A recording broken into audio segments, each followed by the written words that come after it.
Hello everyone, good morning. কেমন আছো তোমরা সবাই? আশা করি খুব ভালো আছো, সুস্থ আছো। গোপালের কাছে প্রার্থনা করি সবাই খুব খুব ভালো থাকো। আর যদি আমার ভিডিওটা ভালো লাগে অবশ্যই লাইক কমেন্ট শেয়ার করতে কিন্তু ভুলো না। সবাইকে জয় গোপাল জানিয়ে আজকে একটা ছোট্ট মিনি ব্লগ শুরু করছি, প্লিজ দেখতে থাকো। সবার প্রথমে তোমাদেরকে বলি, এখন বেজে গেছে 10:22।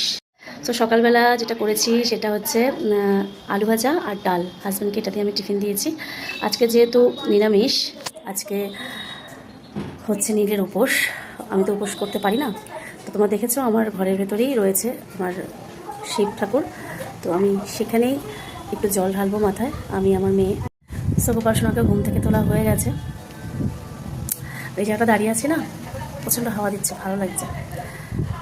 দেখো আজকে কিন্তু বাইরে হাওয়া আছে, রোদও রয়েছে। সো যেটা বলছিলাম, আলু ভাজা ডাল দিয়ে টিফিন দিয়েছি, ছেলে মেয়েকে খেতে দিয়ে দিয়েছি। তাই দিয়ে আজকে যেহেতু নিরামিষ খাবো আমরা, আর কালকে তো আমাদের পাচন খাওয়ার, জানি না তোমাদের নিয়ম আছে কিনা, তবে আমাদের নিয়ম আছে, পাচন খেতে হয়। সো পাচন মানে 5 মিশালি তরকারির মতোই করার ইচ্ছা আছে, কিন্তু ঘরে এই মুহূর্তে কোনো সবজি নেই। সো দেখা যাক, যদি হাজব্যান্ড শিয়ালদা থেকে আসার সময় আনে, তো কালকে তো শেয়ার করবোই, খুবই কষ্ট হয় করতে। যাই হোক, মানে এখন আর সেই আগের মতো শরীরটা নেই, তো তাই অনেক কিছুই পেরে উঠি না, তারপরেও চেষ্টা করি।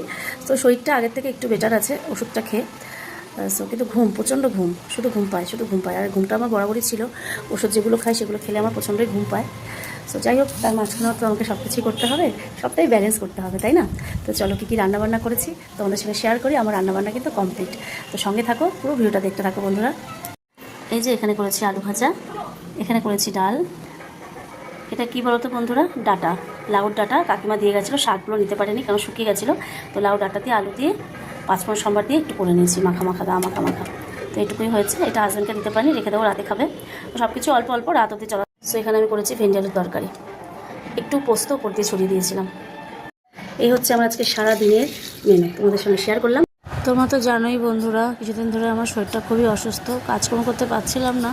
কিন্তু আমার বাপের বাড়িতে আমি দেখেছি মা সবসময় মানে নীল পুজোতে উপোস থাকতোই, আমিও থাকতাম। মা এটা শিখিয়েছে। সমস্ত ঘর বাড়ি পরিষ্কার করা হতো, ঝোল ঝাড়া হতো, সমস্ত কৌটাকাটি ধোয়া হতো, সব কিছু করা হতো। তো আমি সারা বছর করে এসেছি, বাট এই 2-3 বছর ধরে করে উঠতে পারছিলাম না। তো ঠাকুরের অশেষ কৃপা যে আজকে আমি সেগুলো করতে পারলাম।